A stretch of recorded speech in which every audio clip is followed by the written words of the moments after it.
everybody, it's Allie. I'm on a weight loss journey. Hopefully you'll come along for the ride. I am sick today. And it's just regular sickness. It's not being sick related to the medication. So I want to start off by saying that. I got into it a little bit with someone in one of the support groups, and she made a very good point, but also missed the point. And I decided that it was a perfect opportunity to make a video and talk about it. So let's talk about intuitive eating. When you're sick and you're not on a GLP-1 medication or any medication that suppresses your appetite, your body may tell you, hey, we don't really feel that good. We don't want to eat. We want to sleep. We want to curl up in a ball and just get through this, right? And in those instances, it is important to do what people often refer to as intuitive eating, right? You're listening to your body. Your body is saying, I don't feel good. I'm fighting an infection. I'm fighting a disease. We feel like garbage. Don't eat anything. So you want to listen to your body to a certain extent, if that's the scenario.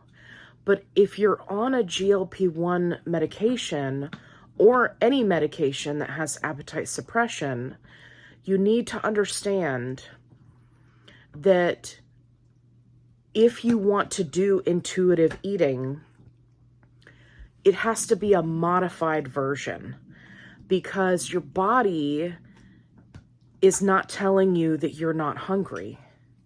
The medication is telling you that you're not hungry. And for many people, especially who are starting out on a new dose, who just upped their dose, or who are just starting out and have never taken anything with appetite suppression before, it's kind of a learning curve. And if they just listen to their body, right, which now has this medication telling you that you're not hungry, then they would severely undereat, which has long-term consequences, right? And I don't necessarily mean that your body's going to stop functioning, right? Because for the majority of us, we are obese or even morbidly obese, and we've got the fat stores, right? If you stay hydrated, you're not going to perish.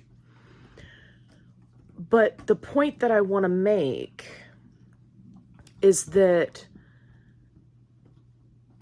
you need to listen to your body, but you also have to apply some common sense.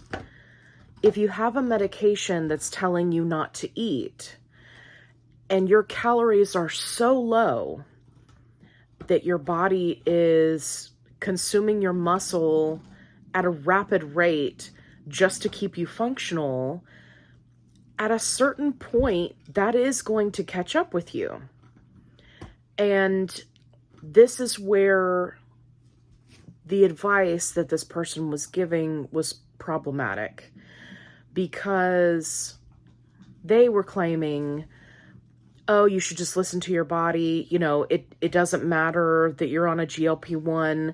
If you're not hungry, just don't eat. And then when you get hungry, you will eat. This is so problematic on multiple levels. Firstly, because not everyone is the same. For me personally, and I'll just speak from my own experience, when I first started out on this medication, when I had extreme appetite suppression, I could literally go all day without eating, as long as I was staying hydrated. But on days that I had stronger side effects and that appetite suppression, the next day I felt like doo-doo brown, right? Because I didn't eat anything that day before. And then the side effects got worse, or they were more pronounced, or they lasted longer than just a day or two after shot day, right? So you very quickly learn that not providing your body with the nutrients that it needs is problematic. And this is one of those cases where you really have to do your research and you have to look at the advice that you're being given. Now, the comment string that this post was on, it was somebody who was completely new to GLP-1 medications. They were asking for advice on what to eat, right? We see this very often because, again, there's a learning curve. And when you're just starting out, you don't know what you don't know. And that's why channels like mine and many, many others, and those on TikTok, right, who are trying to be supportive and share our experiences, are very important. But what you have to watch out for are people that are so ingrained in diet culture, or they're so committed to their fad diet that they're doing that they end up giving very generic advice that doesn't account for the large majority of people. And that's what this person was doing. Now, it's not to say that if you are on a keto diet or a low-carb diet, and that's working for you, and you're getting in all of your nutrients and you're happy, right? I'm not saying that there are not situations that are specific to your conditions, right? Your health conditions, that could be beneficial. But just because something works for one person does not mean it's going to work for everybody across the board. And this is one of the things that I have had to deal with many times, being a canine nutritionist and helping people find the right pet foods for their pets. There is no one size fits all. You really have to look at the individual, right? Because dogs are individuals. And one dog may have these allergies and another dog may have these health conditions, right? You have to take all of that into account. And people do the same thing in the dog world, right? They make these big sweeping statements that don't take into account the individual. And so I just want to make it very clear, and I want to stress the importance of doing your own research, right? I give a lot of advice on my channel. I give you as much as I possibly can based on my own research and experience to try to help you. But I am very aware that the advice that I give or the testimonials that I give are my experience and based off of my research. I encourage everyone to do their own research. You are your own health advocate. Bear with me. Sorry, I'm just really not feeling well. You have to advocate for yourself, whether it's in a Facebook support group, whether it's, to your doctor, right? Because I mean, think about it like this. I just saw a post the other day where this lady went to her doctor and she had just moved up to Zepbound 7.5. And she was having horrible nausea and vomiting. Multiple days, right? Not just one isolated incident. And she confirmed it was not related to something that she ate. So clearly, this dosage was just too high for her. Her body was not ready. So she went back to her doctor and said, hey, wow, this week has been horrible. It's my first week on this dosage. I need to move back down. And her doctor refused and said, no, you need to just stay on it. If you have a problem, come back next week or go to the ER. Now, how helpful is that? I mean, clearly this person was struggling and they're reaching out to their medical professional for help. Well, after reading through the comments of what this person had posted, it became very clear to me that this general practitioner did not have a lot of experience prescribing this medication. And so they were not well versed in how to assist or what to do in this type of situation where you have someone going up in dose, they don't tolerate the dose well, and they need to drop back down. Some physicians are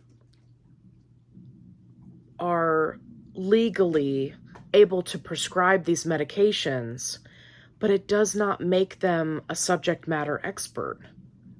It does not make them well-versed in dealing with side effects or challenges or what to do when, someone starts out and they feel nothing at first and they need to go up in dose. Or versus someone who is extremely sensitive and, may have this happen where they need to drop down in dose, right? It's important that you advocate for yourself. So my advice to that person was, you either need to push back on your doctor or you need to find a new doctor, right? Because you have to remember your doctor works for you. And I think people forget that. If you're in the United States, for the most part, we can get doctor appointments very quickly, whereas in other countries, they have to wait months and months and months to get a doctor's appointment. We don't have that issue here. If your doctor is not listening to you, whatever the case may be, you need to find a new doctor.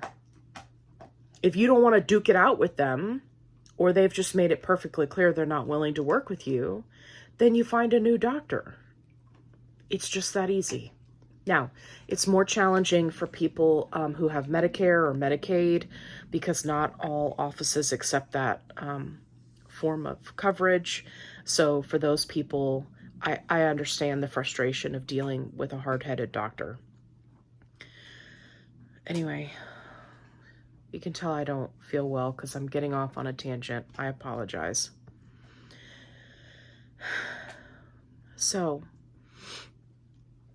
what I'm trying to say is, before you just blindly take advice from somebody in a support group, you need to really think about they're giving you advice based on their point of view. And while their point of view is valid, I'm not invalidating it. I'm just saying you have to take it with a grain of salt, and you really need to remember that in most cases, people are giving advice and they don't have all of the information. They've got a little piece of information and then they run with it. There are so many times, so many cases where people post in support groups and they're like, I'm on a stall, I'm not losing weight, I don't know what I'm doing wrong, I'm exercising, I'm eating healthy, I'm just not losing weight. Now, for those of us who are more experienced, we know that's not enough information to be able to give adequate advice to assist someone. That is a very vague, broad strokes kind of, let me give you the summary of the situation. Are you tracking calories? What kind of exercise are you doing? Are you lifting weights? Are you doing cardio? How many calories are you getting in a day? How much do you weigh? How old are you? What medical conditions do you have? Are you on any other medications that may be, negating the weight loss? There was one post the other day where this woman, it had something crazy like 179 comments of people trying to help this woman.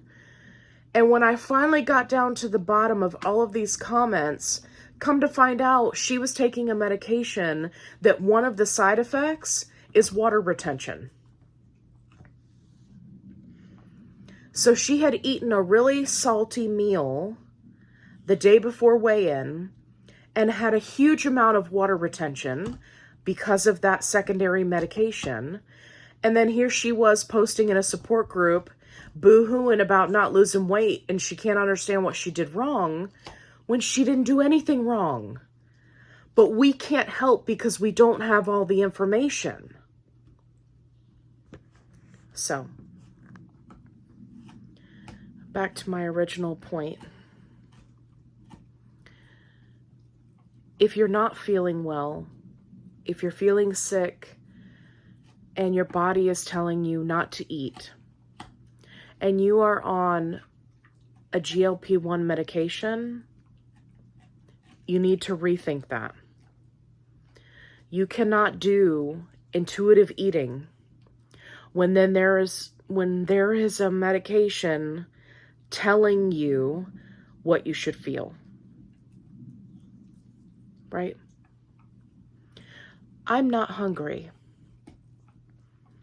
So what did I do? I got up, I drank some zero sugar Gatorade because I know I need to be hydrated. And then a couple of hours after that, I started with my protein shakes. Am I going to force myself to eat? No, but am I going to make sure that I'm getting nutrients in? Absolutely.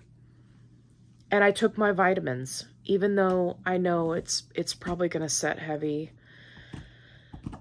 And I'm really not looking forward to that. I know that nutrition is vital. I also know that if I just go based off how I feel, and I am on a GLP-1, and I'm sick on top of that, and I don't eat or drink all day, I'm probably going to get through the day and be just fine. And tomorrow, I'll be feeling like doo-doo brown. And I'll be wishing that I had stayed hydrated and that I had gotten something into my system, even if it's just a protein shake. Everybody demonizes protein shakes.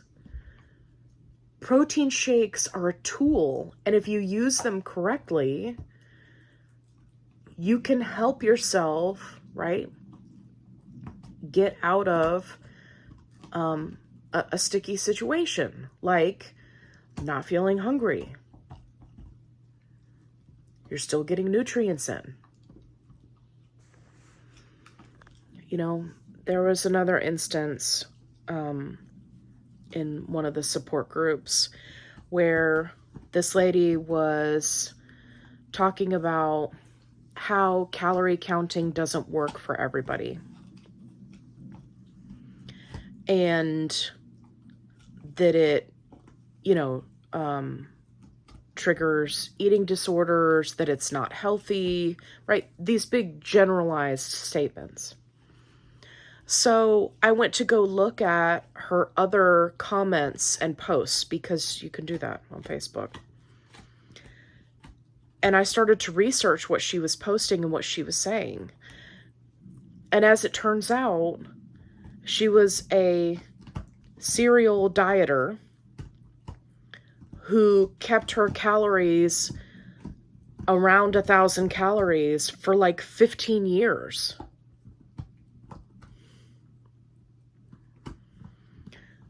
Well, yes. If you are constantly starving yourself, which is essentially what that is, you are going to have problems and challenges associated with that calorie deficit, right? There's a right way to lose weight, and there's the way that can cause you problems down the road, right? I mean, everybody wants to lose 5 pounds a week until they get 6 months into it and they start losing their hair, right? Then all of a sudden it's not so fun. Or they want to do the carnivore diet or an extreme keto carnivore diet, right? And they want to do that until 5 years later and they're having heart problems. And what people don't understand is calories are important. They're not the end-all be-all. It's not everything. But it is, again, a tool that we can use to get us to our goals. And the goal is to be healthier. So doing these extreme diets, whether you believe it's a fad diet or not, doing these extreme measures to reach a goal is not going to put you in the right mindset to be able to maintain once you get there. And that's the problem with fad diets. They last for a little while. But when you get off of them, what happens? Right? And this is why diets don't work. And now I've gotten off on a tangent about diets. I'm so sorry. I really don't feel good. I'm rambling. Thank you for watching. If you enjoyed my ramble, please give me a thumbs up. If you didn't, that's okay. I don't blame you. I was kind of all over the place. My takeaway from this is you can't just do intuitive eating if you're on a medication that is suppressing your appetite. You need to make sure that you get enough calories. It's a thing. You can do metabolic damage by severely restricting your calories for 15 years, right? Because you reach a point where your body is going to adjust. Your body is going to acclimate because our bodies are amazing machines. And your body is going to say, you're only giving me 1,200 calories a day. This is not stopping. It's not going away. So clearly we are in a time of famine because that's enough calories for a toddler and we are a grown person. So we're going to cycle down.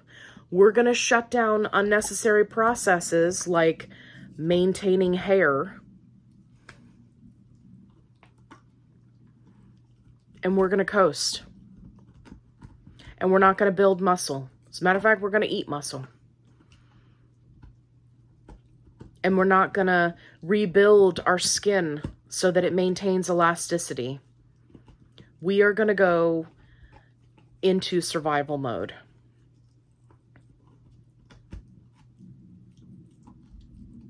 That's what happens. It's not speculation. It's not, people like to say, oh, starvation mode is a myth. No, it's not. If you do not consume enough calories, you will deteriorate over time.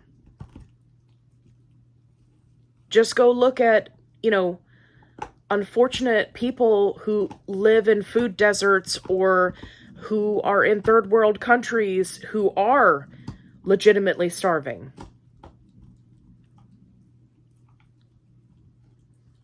And some would say, well, they're not fat. They're not healthy either. So you really have to kind of put that in perspective. Like, can you lose weight by starving yourself? Yes. That's a given. Are you going to be healthy? No.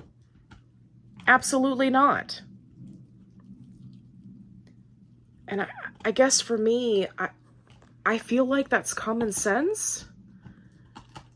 But people will argue with you until you're blue in the face. They will do these diets that are so extreme, like carnivore. Well, I'm eating high protein and high fat, and all of my problems have magically gone away, and I'm losing 20 pounds a month. Okay. All I can do is try to say, please don't do that. Please do your research. Or keep doing that. Be happy with your 20 pounds a month. But don't come back to the support group crying 5 years from now that you're having a lot of problems. Because that's what happens. These diets are not new. Intuitive eating is not new. It's been around for a long, long time. And every few years it gets a new name. Right? Carnivore diet. That's not a new thing. It's been around forever.